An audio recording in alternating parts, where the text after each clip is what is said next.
Adams caps and textile কারখানায় ভয়াবহ আগুনের পর প্রশ্ন উঠেছে চট্টগ্রাম রপ্তানি প্রক্রিয়াকরণ অঞ্চল সিইপিজেডের অগ্নি নির্বাপন ব্যবস্থা নিয়ে। প্রাণহানি না হলেও পুড়ে যায় কোটি টাকার পণ্য। গুরুত্বপূর্ণ অর্থনৈতিক অঞ্চলে অগ্নিকাণ্ডের ফলে ঝুঁকিতে লাখ লাখ শ্রমিক। শুধু তাই নয়, ব্যবসায়ীদের শঙ্কা এমন ঘটনায় আগ্রহ হারাতে পারে বিদেশি বিনিয়োগকারীরাও। গেল 16 অক্টোবর ভয়াবহ আগুনে অঙ্গার হয়ে যায় সিইপিজেডের অ্যাডামস ক্যাপস অ্যান্ড টেক্সটাইল নামের এই কারখানা। রপ্তানি প্রক্রিয়াকরণ অঞ্চলে এর অবস্থান হলেও পাকিস্তানি মালিকানাধীন প্রতিষ্ঠানটির ছিল না অগ্নি নিরাপত্তা সনদ। সিইপিজেডের দেশি বিদেশি প্রতিষ্ঠানের সংখ্যা 400-র কাছাকাছি। অ্যাডামসের দুর্ঘটনায় প্রাণহানি না হলেও শিল্পাঞ্চলের সার্বিক অগ্নি নিরাপত্তা ব্যবস্থা নিয়েও উঠছে প্রশ্ন।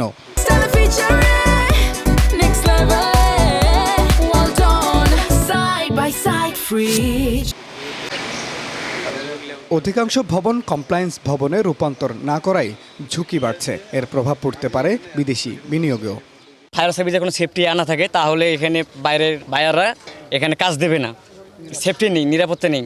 এখানে আগুন লাগলে নিয়ন্ত্রণে আনতে পারবে সেই রকম যন্ত্রপাতি আছে মনে হয় না আমার। ফ্যাক্টরিতে ভিজিট করা উচিত যে কোন ফ্যাক্টরিতে আছে ফায়ার সার্ভিস বা নাই, এটা ব্যবসা থেকে অনুমতি নেওয়া উচিত। সিইপিজেড কর্তৃপক্ষ বলছে কারখানাগুলো নিয়মিত তদারকির পাশাপাশি অগ্নি নির্বাপন ব্যবস্থা উন্নত করতে তাগাদা দেওয়া হয়, আর বিল্ডিং কোড ও সেফটি প্ল্যান কঠোরভাবে বাস্তবায়নের কথা বলছে ফায়ার সার্ভিস।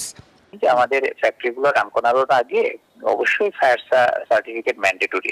এখানে যেভাবে বিষয়টা আসছে এটাও আমাদের খোঁজ নিতে হবে। আমি যেটা বলি যে ফায়ার সার্ভিস সিটিজের জন্য mandatory fire certificate. Fire service আইনকে মানতে হবে।